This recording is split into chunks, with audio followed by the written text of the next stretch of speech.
Hi everyone, welcome to the sociology class. I hope you all are doing good. So today is our class 8 of Socio Crux Ultimate Question Bank series जहाँ पे हम लोग important sociology questions को solve कर रहे हैं. ये सारे questions जो है मेरे बनाए हुए नहीं हैं. All these questions are some PYQs. कहीं ना कहीं ये questions आए हुए हैं and it is very important कि इन questions को हम लोग करें if you are preparing for NET, GATE or CUET PG exam. Okay. Now, those of you who don't know me, my name is Bhairavi Bharadwaj and I teach sociology on this platform. अगर आप लोग पहली बार मुझे देख रहे हो या पहली बार इस चैनल में आए हो, क्लास में आए हो, तो ये टेलीग्राम ज़रूर से ज्वाइन कर लेना क्योंकि जो PDF है इन क्लासेस का वो कंपाइल होके इसी टेलीग्राम पे मिलेगा और क्लास का नोटिफिकेशन वगैरह भी इसी टेलीग्राम पे मिलता है. So don't forget to join the Telegram. Okay. Now GATE test series ख़त्म हो चुकी है. अभी 2027 के लिए मैं बहुत जल्द बैच स्टार्ट करूँगी अब सीधा, तो ये टेस्ट सीरीज़ को इग्नोर करो. Okay. Now batch now CUET PG के लिए जो कोर्स है वो अभी भी अगर कोई ज्वाइन करना चाहता है तो कर सकता है. 3000 का ये बैच है और यहाँ पर प्राइस गलत लिखा हुआ है, 500 और डिस्काउंट हो गया था.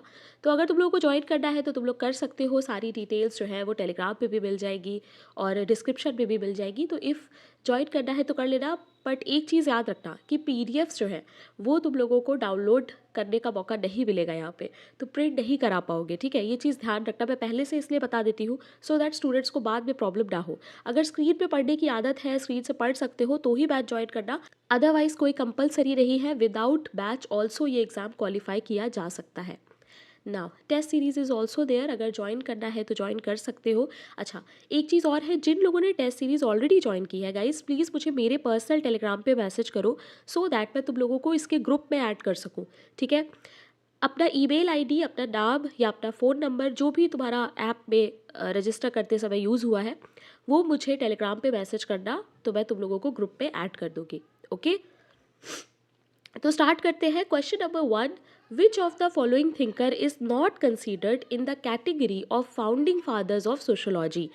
देखो यहाँ पर हम लोगों ने इग्नू में और ऐसे हम लोगों ने कोर्स में भी फाउंडिंग फादर्स के बारे में स्टडी किया है, राइट.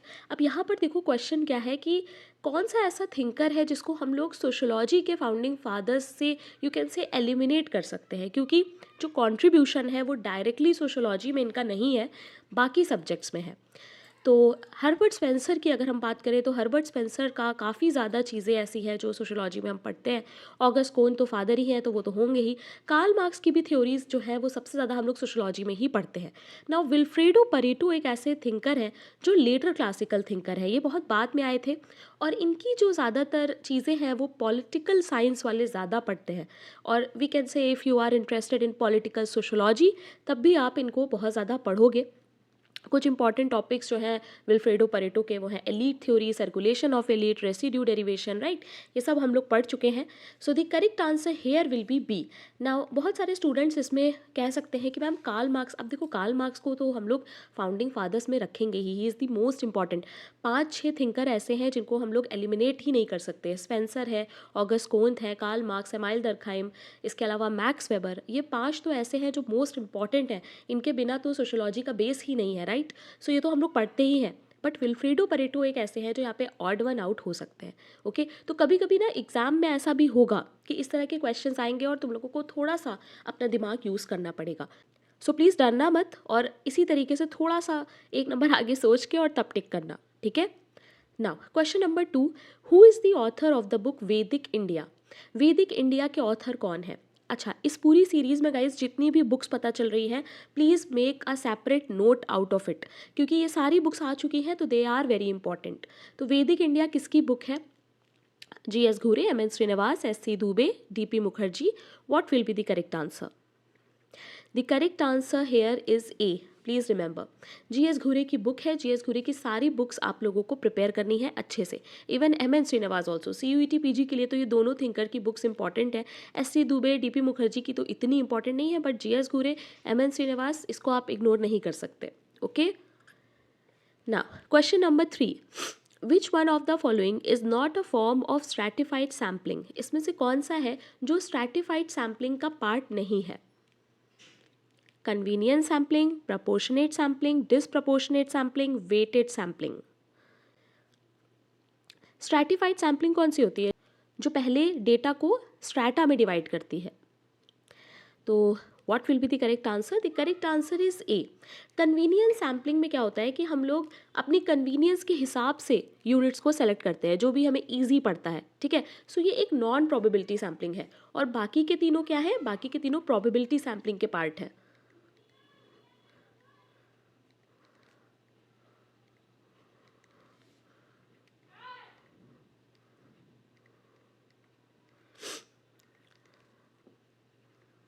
ओके, प्लीज़ रिमेंबर, मैंने कई बार एक प्रोबेबिलिटी नॉन प्रोबेबिलिटी का चार्ट भी दिया है। एग्जाम में ये क्वेश्चंस आते हैं guys. Sampling is a very important topic. Question number 4. At which interval the census of India is conducted after independence? कितने इंटरवल पे इंडिया सेंसस जो है इंडिया का वो होता है आफ्टर इंडिपेंडेंस? इजी क्वेश्चन है, कल ही मैंने बताया था। अच्छा, ये क्वेश्चंस जेएनयू के ही हैं, ओके, जेएनयू में ऑलरेडी आए हुए हैं। सो सीयूईटी पीजी के लिए they are very very important. The correct answer is A. Please remember, 10 years के गैप पे सेंसस होता है, ये मैंने कल भी आप लोगों को बताया था, ठीक है। Please note.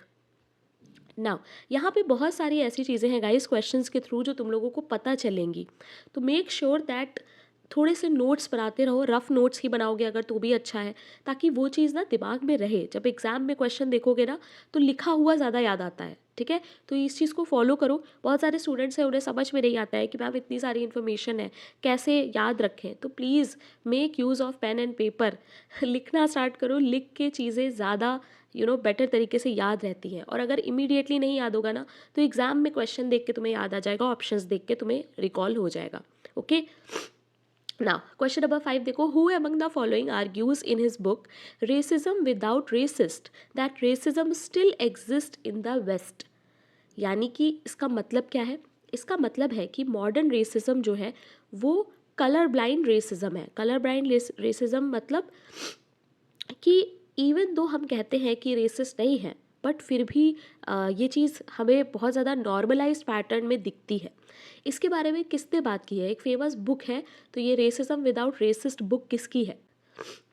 माइकल मान, एडुआर्डो बोनीला सिल्वा, केन प्लमर, एंथोनी गिडन्स। अब यहाँ पर देखो रेसिज्म से रिलेटेड तुम लोग को एक न्यू थिंकर भी पता चल रहा है। So please note it. Okay, the correct answer is B.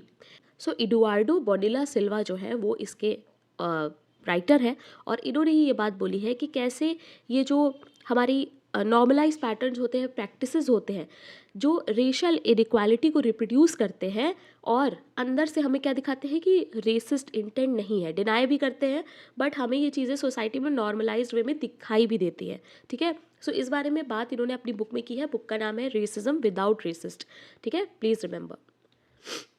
Now, question number 6. Who among the following thinker introduced the ecological approach in Indian sociology?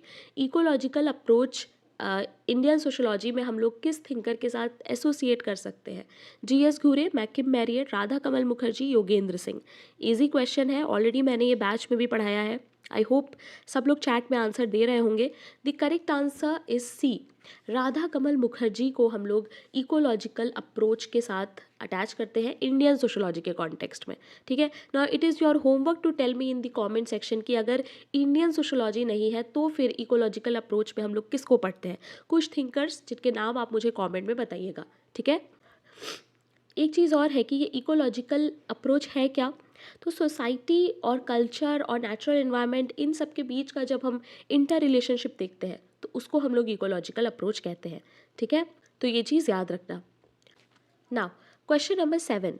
Who said neither the life of an individual nor the history of a society can be understood without understanding both? Anthony Giddens, C Wright Mills, Charles H Cooley या फिर Emile Durkheim? What will be the correct answer? Easy question है, बहुत famous quotation है ये। The correct answer is B. जिन्होंने B answer दिया है very good.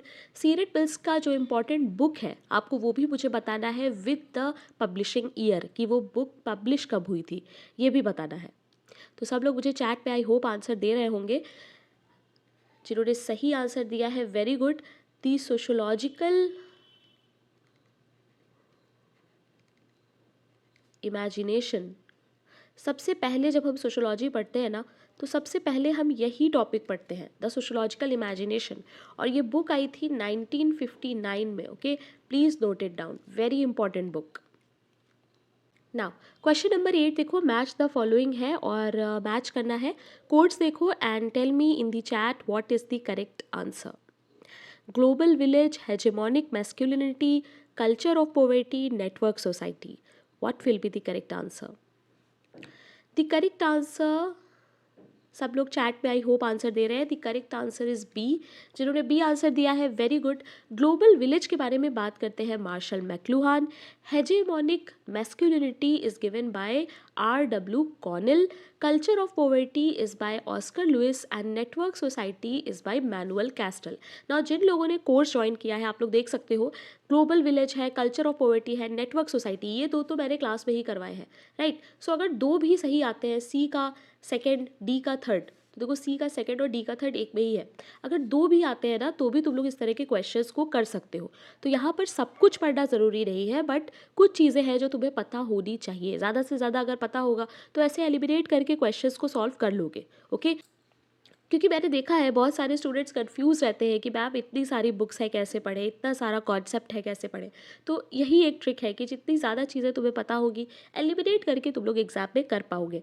Even मुझे भी अभी बहुत सारी चीज़ें हैं जो नहीं याद होती हैं। तुम्हें क्या लगता है, मैम इतने टाइम से पढ़ा रही है तो मैम को एक एक ईयर बुक का याद होगा? नहीं याद है, ठीक है। तो ये तभी आता है जब धीरे धीरे क्वेश्चन सॉल्व करने की प्रैक्टिस हो जाती है, तो एलिमिनेट करके हम वो चीज़ कर पाते हैं, ठीक है। चलो क्वेश्चन नंबर 9 देखो, social Darwinism represents the theoretical school of British evolutionism, American diffusionism, German idealism या फिर फ्रेंच स्ट्रक्चरलिज्म।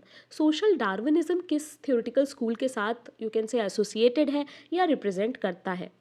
तो सोशल डार्विनिज्म में एक इम्पॉर्टेंट थिंकर जो है वो कौन है? वो है स्पेंसर। स्पेंसर को हम लोग पढ़ चुके हैं ऑलरेडी बैच में भी।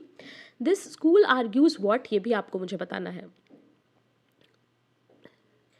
The correct answer here is a. Please remember, social Darwinism का जो कॉन्सेप्ट है वो स्पेंसर ने दिया है।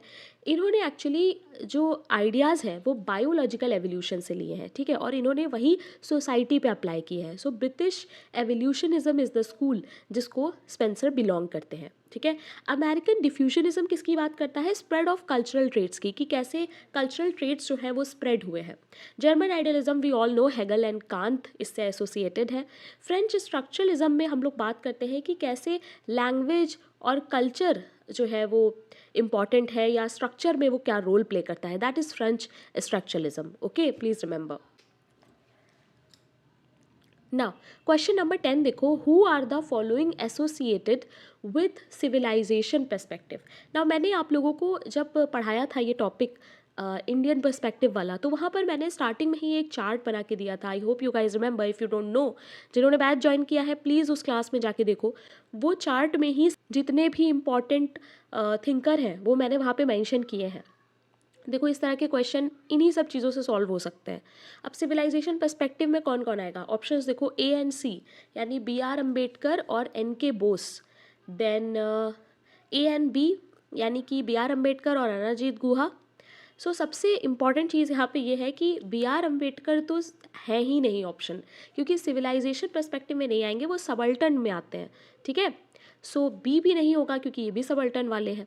नाउ ए एंड बी गलत हो गया है, यानी ये दो ऑप्शंस तो नहीं होंगे, राइट। सो यहाँ पर जो करेक्ट ऑप्शन है वो है सी। N.K. बोस एंड सूरजजीत सिन्हा दोनों ही सिविलाइजेशनल पर्सपेक्टिव में आते हैं। ओके, वो चार्ट एक बार जाके ज़रूर से रिवाइज करना आज ही, जो लोग कोर्स में है, क्योंकि that is very very important. Okay, देखो इस तरह के क्वेश्चंस आते हैं और ये दोनों जो हैं ये सबल्टन को बिलोंग करते हैं, ठीक है, please remember. Now, question number 11. Who is the author of The Annihilation of Caste? Very famous book. I think every sociology student should read this book. First आपको ये बुक ज़रूर रीड करनी चाहिए after exam. I want all my students CUET PG exam के बाद जो भी थोड़ा टाइम मिलेगा रेस्ट करने का, उसमें ये बुक ज़रूर से पढ़ना, ठीक है। एनिहिलेशन ऑफ कास्ट किसकी है? B.R. अम्बेडकर, ज्योतिबा फूले, गांधी जी या फिर Kanshiram. What will be the correct answer? The correct answer is A. Please remember, it is Bhim Rao Ambedkar. Okay. Now, question number 12. Who among these divided the crowd into two categories, crowd को two categories में किसने divide किया है? Categories है homogeneous and heterogeneous. Homogeneous कौन सा होगा? जो सिमिलर कैरेक्टरिस्टिक पे बेस्ड होगा, यानी सेम टाइप के लोग होंगे क्राउड में, चाहे वो सेम सेक्ट हो, कास्ट हो, क्लास हो, ठीक है। हेट्रोजेनस में क्या होगा? डाइवर्स बैकग्राउंड से होंगे, अलग अलग बैकग्राउंड से होंगे, हो सकता है टेम्परेली साथ में आए हों, है ना, जैसे कि मॉब्स वगैरह होते हैं, पॉलिटिकल डिमॉन्स्ट्रेशंस होते हैं, राइट। सो किसने दिया है क्राउड के ये दो कैटेगरीज? मैक्स वेबर, गस्टावे ले बॉन, एरिक एरिक्सन या फिर Sigmund Freud? The correct answer is B. जिन्होंने बी आंसर दिया है, very good. Please remember, crowd is a very important topic. बहुत सारे स्टूडेंट्स को ये बात नहीं पता है कि क्राउड का टॉपिक सोशल ग्रुप्स में इंपॉर्टेंट हो जाता है, तो थोड़ा सा आपको इसके बारे में भी पढ़ना है। अच्छा, ये जो बुक है गस्टावे ले बॉन की, इसका नाम है,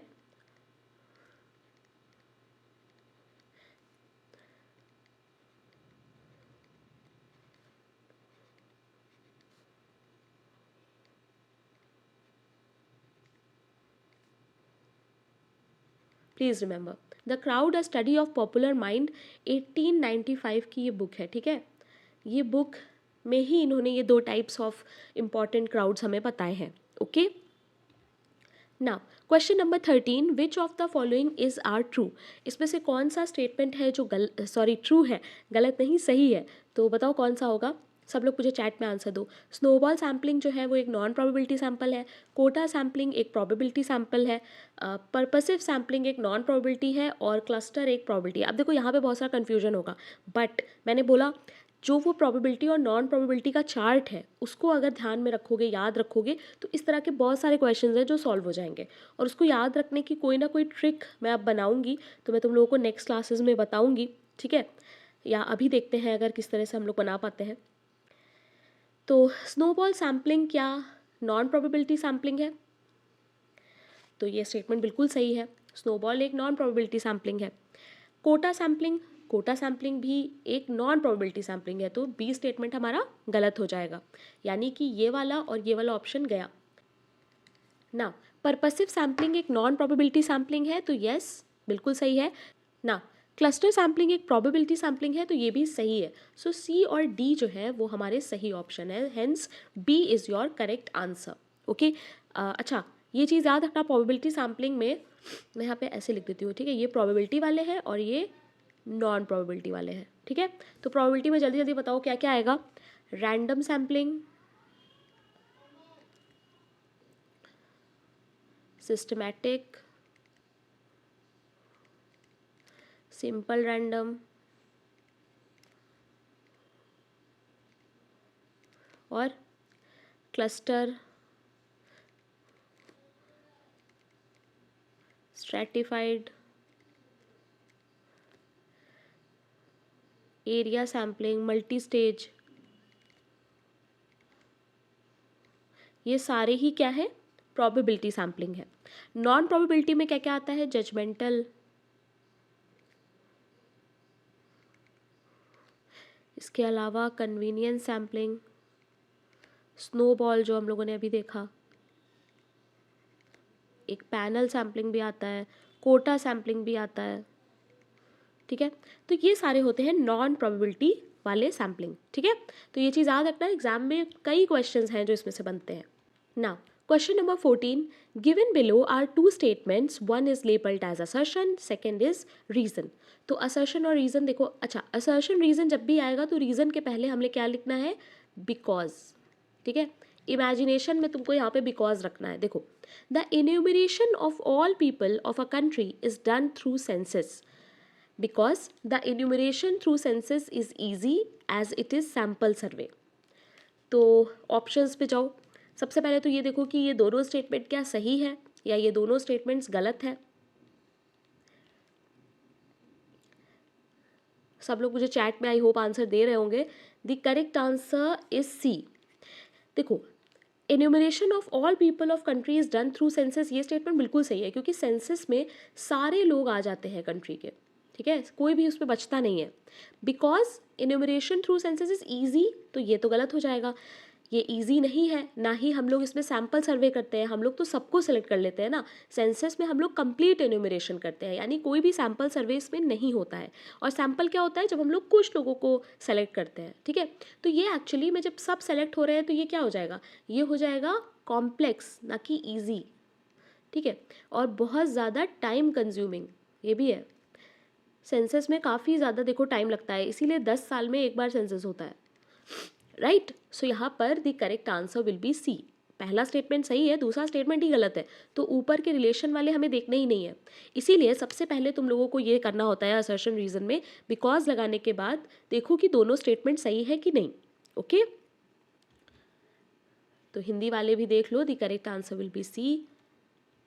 question number 15, Santhal is a tribal community who mostly reside in the state of what. अब संथल जो ट्राइब है, ट्राइबल कम्युनिटी यानी ट्राइब, वो कहाँ पे बिलोंग करती है, पंजाब, उड़ीसा, महाराष्ट्र, तमिलनाडु। तो इसके लिए ट्राइब्स के लिए कुछ पीडीएफ्स वगैरह मैं बना रही हूँ, तो मैं तुम लोगों को वो सेंड करूँगी या फिर मैं टेलीग्राम पे शेयर कर दूँगी एज अ इमेज, ताकि तुम लोगों को ये ट्राइब वाले क्वेश्चंस जो है ईजिली तुम लोग कर पाओ, ठीक है। कौन सी ट्राइब कहाँ की है, ये सबसे ज़्यादा इंपॉर्टेंट क्वेश्चन होता है, और नंबर ऑफ़ ट्राइब कहाँ पे ज़्यादा है, कौन सी ज़्यादा है, इंडिया में सबसे ज़्यादा कौन सी है, ये सब क्वेश्चंस हैं जो एग्ज़ाम के लिए इंपॉर्टेंट होते हैं। अच्छा, संथल ट्राइबल जो है वो कम्युनिटी मिलती है कहाँ पे, उड़ीसा में। तो please remember the correct answer is B.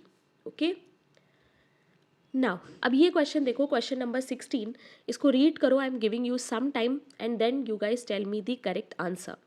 इसमें से कौन सा स्टेटमेंट ट्रू है, ये तुम लोगों से पूछा गया है। बट यहाँ पर देखो ऑप्शंस में ऐसे भी दिया है कि both A and B are true, A and B are false, है ना। तो इस हिसाब से तुम लोग को देखना है कौन सा ट्रू है कौन सा फॉल्स है। रीड करो and then tell me.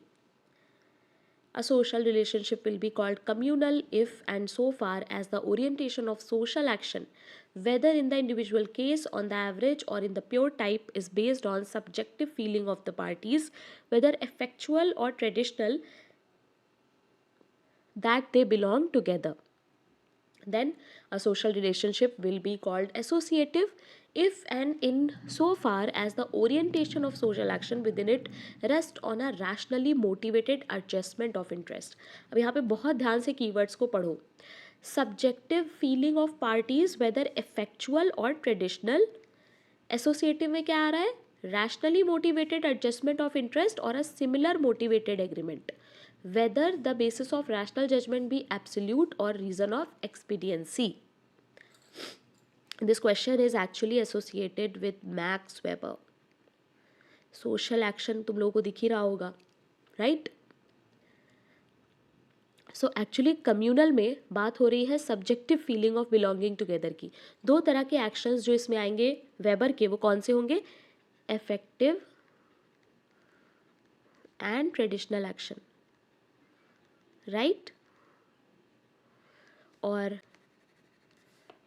Now associative में क्या है, एसोसिएटिव में ही is talking about rational adjustment of interest, right. So यहाँ पर कौन से आ जाएंगे, वैल्यू रैशनल,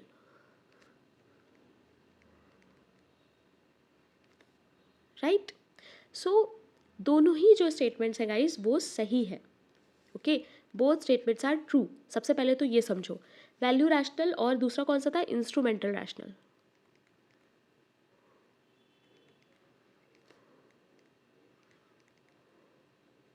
वैल्यू रैशनल कौन से एक्शंस होते हैं, जो बेस होंगे मॉरल, एथिक्स, राइट। और इंस्ट्रूमेंटल रैशनल एक्शन कौन से होते हैं, जो कि कैलकुलेटेड गोल्स पे बेस्ड हो, राइट। जैसे एग्ज़ाम के लिए अगर पढ़ना है तो हमारा एक गोल है, हमें उसे अचीव करने के लिए पढ़ना है, राइट। यहाँ पे हमारे मॉरल, एथिक वो सब काम नहीं आ रहे हैं, तो वो क्या है, इंस्ट्रूमेंटल रैशनल एक्शन, ठीक है। और ऐसे ही इफेक्टिव एक्शंस जो होते हैं वो इमोशन बेस्ड होते हैं, और ट्रेडिशनल एक्शंस जो होते हैं वो हमारे कस्टम बेस्ड होते हैं, राइट। सो प्लीज़ रिमेंबर ये क्वेश्चन मैक्स वेबर से ओरिएंटेड था एंड दोनों ही स्टेटमेंट्स जो है वो सही है। देखो जेएनयू के क्वेश्चंस कितने अच्छे हैं, राइट। इसी तरह के क्वेश्चंस हैं जो गेट में भी पूछे जाते हैं। अच्छा, हिंदी में भी पढ़ लेना दोनों स्टेटमेंट्स, ठीक है, इसमें भी वही आंसर है। Now question number 17, a systematic empirical inquiry in which researcher does not have direct control, ध्यान से पढ़ना, does not have direct control of independent variable because their manifestations have already occurred, or because they are inherently not manipulable, and inferences about relation amongst variable are made without direct intervention. यानी कि जो भी चीज़ हम study कर रहे हैं, जो हमारा इंडिपेंडेंट वेरिएबल है, उसको हम कंट्रोल ही नहीं कर सकते, क्योंकि जो चीज़ है वो ऑलरेडी हो चुकी है, the action has already done. तो यानी कि जो भी इंडिपेंडेंट वेरिएबल है वो ऑलरेडी अकर हो चुका है, हम उसे मैनिपुलेट नहीं कर सकते हैं, ना ही हम उसको चेंज कर सकते हैं, ना ही हम कंट्रोल कर सकते हैं, राइट। सो ये कौन सा टाइप ऑफ रिसर्च है?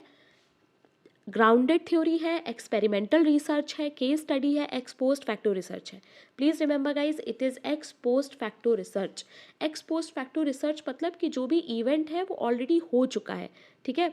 तो हम यहाँ पर वेरिएबल्स को इंडिपेंडेंट वेरिएबल को बिल्कुल भी मैनिपुलेट नहीं कर सकते हैं, ठीक है। ओनली हम जो भी एग्जिस्टिंग कंडीशन है इसमें उसको ऑब्जर्व करते हैं बस, ठीक है। Please remember this. Now, question number 18. Who defined power as the chance of a man or a number of men to realize their own will in a communal action, even against the resistance of others who are participating in the action? Ralph Dahrendorf, Cyril Mills, Max Weber, Herbert Marcus. What will be the correct answer? Power की definition है, काफ़ी important है। Please remember guys, it is a definition given by Max Weber, okay.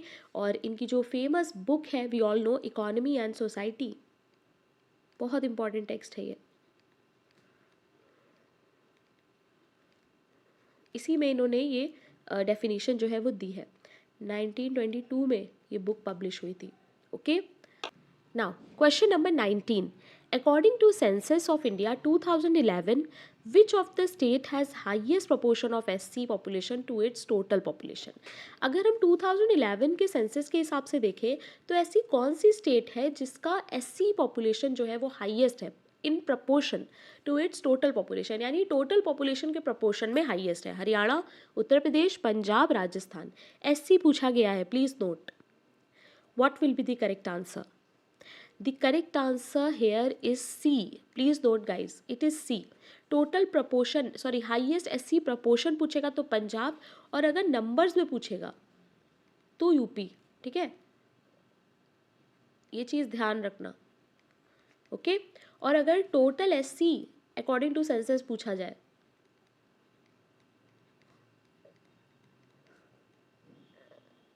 तो कितना है? Percentage याद रखो, 16.6%, okay. Please remember. और स्टेट विद लोएस्ट भी याद रखो, ये भी एग्जाम में पूछ सकता है। सो लोएस्ट की अगर हम बात करें तो मिजोरम, नागालैंड, ठीक है। इसमें क्या है, इसमें सबसे कम नंबर ऑफ SC तुम्हें दिखेंगे, okay. Please remember. Now, question number 20. Which among the following concept is closely related to the works of Max Weber? इसमें से कौन सा है जो मैक्स वेबर के वर्क में हम लोग एसोसिएट कर सकते हैं? तो सारे जितने भी इंपॉर्टेंट थिंकर्स हैं, 5 थिंकर मैंने आप लोगों को हमेशा बताए हैं: Herbert Spencer, Auguste Comte, Karl Marx, Max Weber and Emile Durkheim. YouTube पे मैंने एमाइल दरखाइम के बारे में काफ़ी पढ़ा रखा है, कार्ल मार्क्स का सिर्फ कमोडिटी फेटिशिज्म पढ़ाया है। अभी मैं वेबर और मार्क्स के कुछ इंपॉर्टेंट क्लासेस हैं जिन पे वर्क कर रही हूँ, तो बहुत जल्द मैं उन पे शॉर्ट वीडियोस अपलोड करूँगी, ठीक है, बैक टू बैक। तो वो हम लोग करेंगे, 1 वीक की क्लासेस हैं ये बस, और हम लोग इसको ख़त्म कर देंगे, ठीक है। तो बताओ इसमें से कौन सा है जिसके बारे में मैक्स वेबर ने बात की है? The correct answer here is B. जब हम लोग मैक्स वेबर का टाइप्स ऑफ अथॉरिटी पढ़ते हैं तो वहाँ पर एक टाइप ऑफ अथॉरिटी की ये बात करते हैं which is charismatic authority. Charismatic authority क्या होती है? जो कि अथॉरिटी है on the basis of extra ordinary personal qualities of a leader, जैसे कि मोदी जी, ठीक है। एग्जाम्पल में मैं हमेशा कैरिज्मेटिक अथॉरिटी में मोदी जी को रखती हूँ, ठीक है। एलियनेशन की अगर बात करें तो वो कार्ल मार्क्स से एसोसिएटेड है, कल्चरल कैपिटल बोर्दू से, ठीक है। और हायरार्की तो ऐसे ही जनरल टर्म है, okay. So Pierre Bourdieu cultural capital के बारे में बात करते हैं, please remember. Question number 21. Who among the following scholars has worked on religion? TN Madan, Clifford Geertz, Talal Asad, all of the above. What will be the correct answer? The correct answer is D. ना यहाँ पर TN. Madan और Clifford गेर्ट्स के बारे में तो हम लोग जानते ही हैं, पर तलाल असाद ये मैंने भी पहली बार ही पढ़ा है। सो तलाल असाद एक्चुअली एक कल्चरल एंथ्रोपोलॉजिस्ट है, ठीक है। इनके बारे में इंपॉर्टेंट पॉइंट ये है कि एक तो इन्होंने रिलीजन, सेक्युलरिज्म, पावर, कोलोनियलिज्म इन सब पे काम किया है, ठीक है। मैं यहाँ पे थोड़ा सा लिख देती हूँ सो दैट फॉर फ्यूचर जब आपको PDF मिलेगा ना तो आप देख पाओगे, ओके। सबसे पहली बात मैंने क्या बोली कि ये एक कल्चरल एंथ्रोपोलॉजिस्ट है, ठीक है। और इन्होंने जो काम किया है वो है रिलीजन पे, ओके। रिलीजन में भी इन्होंने काम किया है, सेक्युलरिज्म पे, सेक्युलरिज्म के अलावा पावर,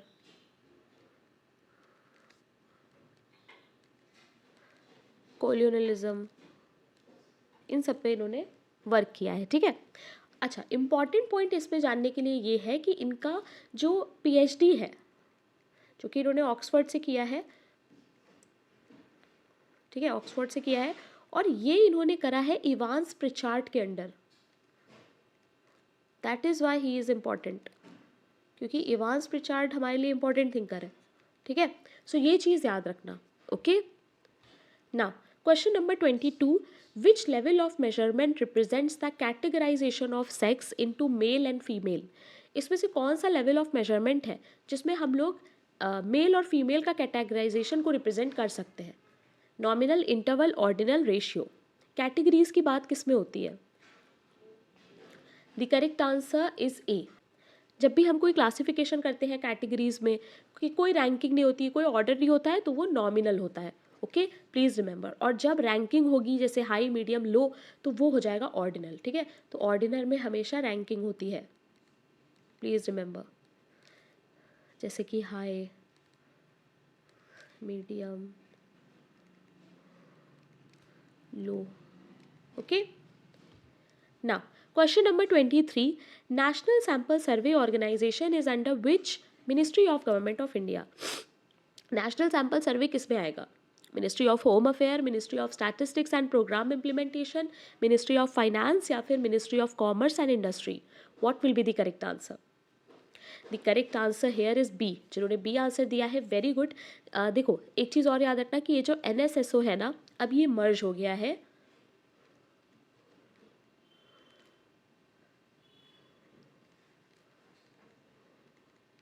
किसमें?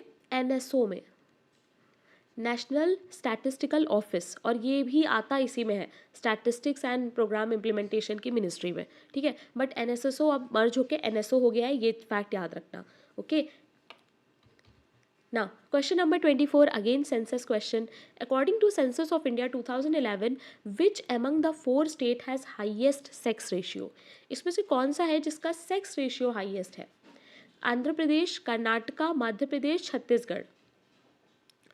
The correct answer is it is A. Please remember, Andhra Pradesh का जो है वो इसमें से हाईएस्ट है, बट अगर इसके भी ऊपर हम लोग जाएं तो केरला का सबसे ज़्यादा हाईएस्ट है, क्योंकि केरला तो ऑप्शन में नहीं है, राइट। सो केरला का कितना है? 1084, प्लीज़ रिमेंबर, ओके। इसके बाद है आंध्र प्रदेश, आंध्र प्रदेश का कितना है? 993, ठीक है। थोड़ा सा रैंकिंग वाइज भी याद रखना। छत्तीसगढ़ का है 991, ओके। देन आएगा कर्नाटका, कर्नाटका का कितना है? 973, कभी कभी ऑर्डर में करने को भी दे देते हैं। MP का कितना है? 931, ओके। सो नंबर 1 पे है केरला, नंबर 2 पे है आंध्र प्रदेश, सॉरी छत्तीसगढ़ है, नंबर 3 पे है छत्तीसगढ़, 4 पे कर्नाटका और 5th पे है मध्य प्रदेश, ओके। अच्छा, लोएस्ट भी पूछ सकता है, तो लोएस्ट स्टेट कौन सी है? वी ऑल नो हरियाणा भी अभी तक लोएस्ट है, ठीक है, 879, okay, please remember. Question number 25 and last question of today's class. दो स्टेटमेंट्स दिए हैं, स्टेटमेंट को पढ़ो। A proportion is a value calculated by dividing the quantity in one category by the total of all category. Statement 2 है कि percentage is one type of proportion. Statement 2 है कि percentage is one type of proportion. What will be the correct answer? दोनों ही statement जो है वो सही है। जब हम लोग प्रपोर्शन निकालते हैं किसी भी चीज़ का, तो हम लोग उसको कैसे निकालते हैं? मान लो एससी पॉपुलेशन है, तो एससी पॉपुलेशन का प्रपोर्शन अगर हमें निकालना है तो अब अपॉन टोटल पॉपुलेशन से उसको कर देंगे, राइट। प्रपोर्शन मतलब क्या है, हमें उसका जो पार्ट है, जो प्रपोर्शन है वो पता चल जाएगा, ठीक है। और अगर हम इसी को परसेंटेज निकालना है तो हम प्रपोर्शन इंटू 100 कर देंगे तो हमें प्रपोर्शन मिल जाएगा, right. So percentage is one type of proportion, सही है। और प्रपोर्शन क्या है? Value calculated by dividing quantity in one category by total. तो दोनों ही स्टेटमेंट जो है वो सही है गाइज, ओके।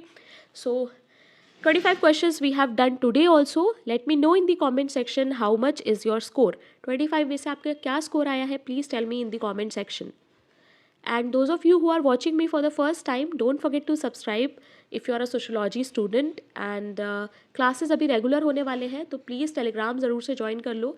अब से मैं क्या करूँगी कि इसमें मैं कुछ क्वेश्चंस भी पोस्ट करूँगी एवरी डे मॉर्निंग में। मैं इसमें एक आध क्वेश्चंस तो डालूंगी ही, क्योंकि एग्ज़ाम्स हैं। अब मैं रेगुलर रहने वाली हूँ, ठीक है। और ये मेरा पर्सनल टेलीग्राम है, अगर कोई भी डाउट होगा तो मुझसे यहाँ पे पूछ सकते हो। साथ ही ऐप डाउनलोड कर लो। अभी कुछ ऑल इंडिया मॉक टेस्ट भी मैं लूँगी इसी ऐप पे, तो प्लीज़ ऐप पे रजिस्टर ज़रूर से कर लेना, ओके।